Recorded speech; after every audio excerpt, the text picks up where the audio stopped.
and then I met that person one night, hung out with them, and the next night after, them and their family, and the night after, opened for them, and then I was like, well, crap, like, it's not like I can stop now. You know, because before that, I was like, I'm just going to do this to see where it's going.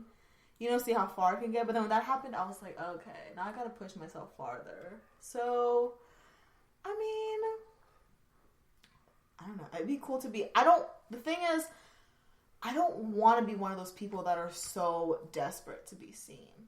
No. You know, I don't want my face everywhere. Because that shit gets annoying. Like, it does, but that's kind of... That's exposure, right? It's exposure. So it's a catch 2020, right? Like, I like my privacy. I do my social media stuff, but it's because there's an angle to it, and I'm trying to monetize some of it.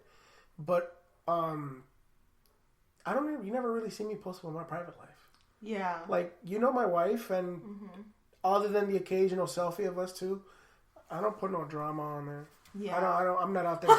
I use my Instagram stories for venting. I don't even do that. I literally type a long ass paragraph just talking shit and venting, and I'm like, bro, whatever. Like it got personal one time. I'm like, dude, she's talking about me right now. What? Oh no, I wasn't talking about you. Oh my god, it was horrible.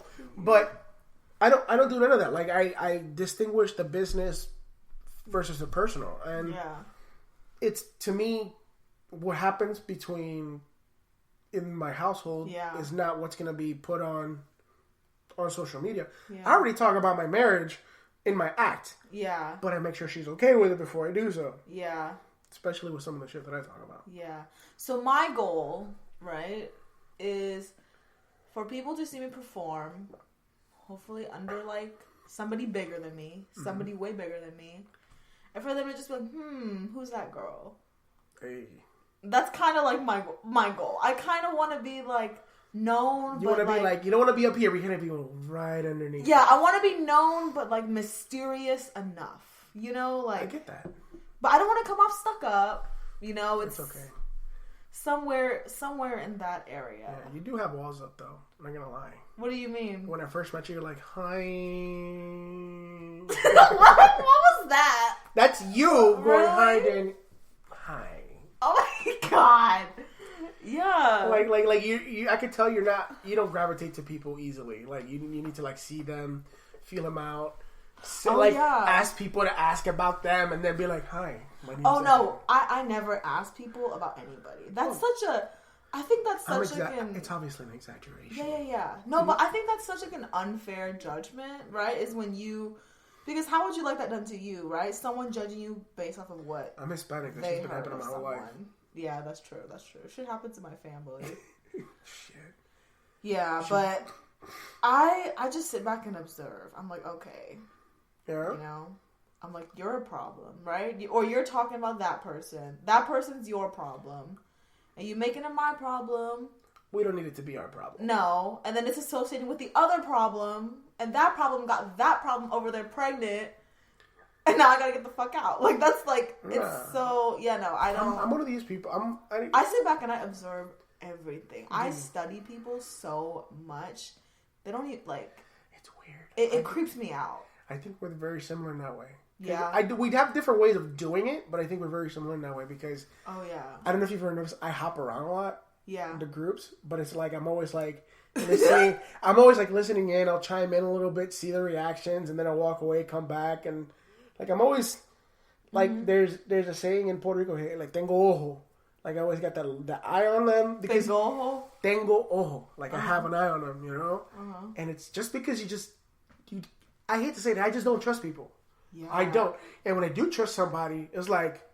I'm about to take a bullet for this dude and maybe take a murder rap for this dude too. Like that's how I am. Like the way at least I grew up and the way I operate, it's like you can take a bullet for me all day. Are you willing to commit murder for me? That's what I want to know. Are you willing to go to jail for the rest of your life for me? If you're not willing to do that, you can recover. Are you gonna ride for me? Like. I don't know. I don't mess with too many people like that. That's why. Yeah, me neither. And when I do, because sometimes I have people have like fucked me over or like I don't know. There was this quote I saw. It was like loyal people would get butthurt the most. Yeah. Because they would never do that shit to you, you know? It's true. That's how I am. I mean, yeah.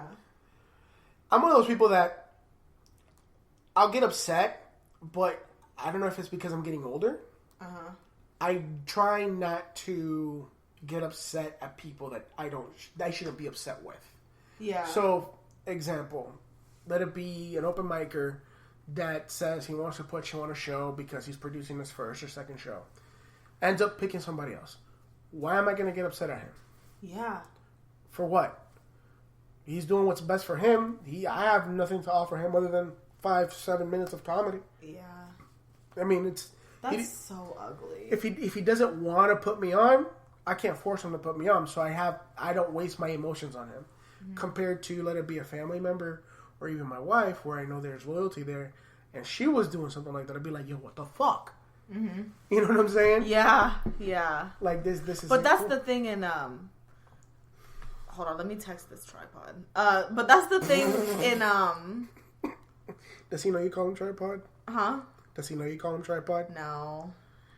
That's hilarious. You should put his name on your deal as tripod. I know, right? He has the same name as my brother. It's so weird. That's why you should name him Tripod. I know, right? What were we talking about? I'm sorry. Loyalty and butthurt. Loyalty.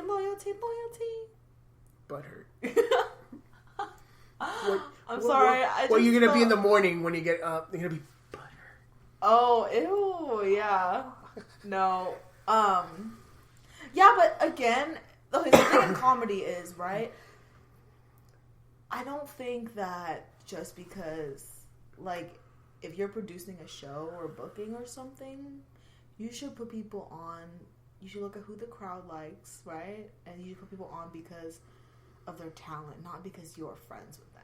Mm. So that's where you said, we're talking about loyalty. You're like, because if it was my wife or something, I'd be mad. But it's like, but it's such a fine line where it's like... Well, I'm using that as an extreme example. Yeah. It's not... Like I said, I'm not going to be mad for somebody picking somebody who they think is more talented than I am. Especially if I don't know him. Yeah. Whatever's happening... But what if it's someone you knew? Like a close friend? Even then, why would I be upset with them? Yeah. Like, I hate to say it, we're in an industry where real friends are learning real quickly. Real friends are really hard to come by. Yeah. So just because you're really cool with them, doesn't mean they're your friend. No, it doesn't. It doesn't mean they're your friend. No. I hate to say that. There's a lot of people I'm cool with, but I don't. No. I'm cool with him. I'm cool with him. I'm cool with him. No, there's some people that the minute that people turn on them, everyone turns on them, that person that you're really friendly with will too. Some people just... It's like sheep mentality. I'm not just talking about open micers. I'm talking about, people in general. Yeah. It's like sheep mentality, you know? Oh, yeah. No, I mean, it is what it is. But people are going to be sheep. I'm not a sheep. I've never been a sheep. Everybody... kind of a mutual comic that we know in the area. I don't want to say names. He's the guy that puts people on, right? Uh-huh. He's one of the powers that be. And you already know exactly who I'm talking about. Oh, yeah. And everybody wants to suck his dick. And I'm over here nah, I'm just not going to. I'm just not going to. Nothing wrong with it. I'm sure he's a nice guy. I don't want to get to know him. He's a con man to me. Yeah? He's a con man. I don't give a damn if he's... Wait, who are you talking about? 30 years. Yeah. Oh, yeah. It doesn't matter if it's 30 years of experience. Oh, yeah. He is a con man. But to me, he's a con man. I'm sorry. I won't put up with it. And it's, like I said, nothing personal. Mm-hmm. I don't know him enough to tell you. But you respect yourself enough to not... It's not him. It's you and what your values are. No, it's I fell for it once, right? I took his stupid freaking class, and I was kind of listening to him in the class. Oh! Trust me, I learned more from a freaking book than I learned from that guy. Oh my god! Don't edit this out. Leave it in. I don't care. This is a real ass podcast. We're not just sitting around talking out our ass, okay? I don't give a shit. Anyway, he's not gonna listen to this. I know he don't listen to this. He doesn't even acknowledge me, so I don't give a shit. But his comedians acknowledge me. Oh yeah, they do. His comedians do. Yeah, they know who's real. Yeah, he's just he's too caught up in his own world to realize what's good. Mm-hmm. And I don't know enough. Mm-hmm. I don't know enough to say if I'm right or wrong. I just know that I'm not going to fall into that. Mm-hmm. That makes sense? Yeah. Totally. Yeah. So I understand you. I totally get where you're coming from. For sure. Yeah. So. No, but yeah, sucking people's dicks to get booked. That's just like selling out. Like, I would rather get somewhere because of my talent and my hard work. And yeah, people who I know, but if they recognize me, I'm not gonna be like, oh, hey, like be like really nice to them just so they will like me, just so they will book me. That shit is And don't get me wrong, there's a part of the business where you do have to send out your tapes and you do have to contact people. That's fine. I'm okay with that. I'm okay with putting on a face and being professional. Oh, yeah. But I'm not about this, gotta fuck with this dude if you want to put it on over there. And I'm like, I don't necessarily have to get on that one, but I can get on that one. Yeah. And that one will lead here. And then when I'm here, they're going to call me to be over here. Mm-hmm. You know what I'm saying? So that's the way I look at it. Like, people, there's a comedian that we both know, a different comedian. He was like, well, you need to concentrate on your comedy. And I'm like, listen, you don't tell me what I need to concentrate on. Oh, yeah? Like that. Like, I'm like, you don't need to tell me what to concentrate on. I was like, I have a podcast that I'm very proud of. I have a podcast. Do you even know who the fuck I am? No. But here's the fact. It's my the podcast. This podcast is very important to me. Yeah. Like, to me, this podcast is a culture thing. You have your own thing. Like, you have your own thing. It's not like that's all you have is stand-up, you know? No, and don't get me wrong. I want to be very successful in stand-up. Yeah. But I'm not going to sell my soul to be successful in stand-up. Yeah. You're not going to sell out. No. I'm not going to sell my soul. Like, if I'm going to make it, like, I hope that I will, and I pray that I will, and I pray that God gives me that blessing to be in that platform, I won't have to sell myself. Mm-hmm. It'll be, the opportunities will come from the right people in the right time. People that sell their soul like that, or people that sell out, they don't have longevity. Fame. It's so short lived. It's more about what was that quote? It's like distance more than speed, right? It's like, I hate to say it. I know not everybody likes him, but he's a great example. Joe Rogan, right? Oh yeah. Before UFC, did anybody know he was a stand-up comedian? Yeah. No. He's had specials out, by the way. Oh yeah. In the 2000s. Wow. In the 2000s. Yeah. But nobody knew how big and how good he was in stand-up until 20 years in. Yeah. So he was obviously touring. He was obviously selling out places, but nobody in the masses really knew. Mm-hmm. He didn't sell his soul. He stayed true to who he was. Yeah. Same thing with Tiffany Haddish. She's been doing the thing for over 10 years. Tiffany Haddish was homeless and all this shit. Over 10 years. But she didn't sell her soul. I'm sure she sucked a couple of dicks. But that's for personal reasons. Can't say that's that. For personal reasons, though. You can't say you think she sucked a couple of dicks. Not like that, man. Listen to what I'm saying. Probably because of like her stand-up. You're like, oh yeah, she's always sucked dick. No, not in that context. As in for personal reasons. As in she liked the dude and she sucked his dick. Yeah. And then that was a horrible joke. Yeah. That was a horrible joke. Yeah. You're like, no, she didn't suck dick. No, she did suck dick. She just didn't suck dick to get ahead in her career. Yeah. She sucked dick because she But I'm sure people assume that, right? Because of the shit she talks about. Yeah, I don't give a shit. I mean, she's funny. Do. She's not my style of comedy, but she's funny. Like, she does have some funny ass bits, but...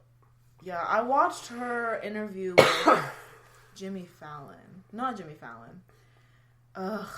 It's this old dude. I don't know. It was on Netflix. I think it was My Guest Tonight Needs No Introduction. David Letterman. Yeah. Yeah. And I thought she's like naturally funny. Yeah, she's... But yeah, there's people like your best friend. Yeah, there's like people that don't like her, like really don't like her. It's like either people really love her or they really No, I don't have any hate towards her. Mm-hmm. I think her comedy's fucking brilliant because of her joke structure. But she's like any other person I've ever met. Like she's funny, the homegirl down the street funny. She's not like Dave Chappelle where he constructs these crazy ass bits from that takes transsexuals and somehow still makes it funny. Like it's a different kind of funny. Mm-hmm. They're both hilarious. It's just one does one, the other one does the other. and that's what it is.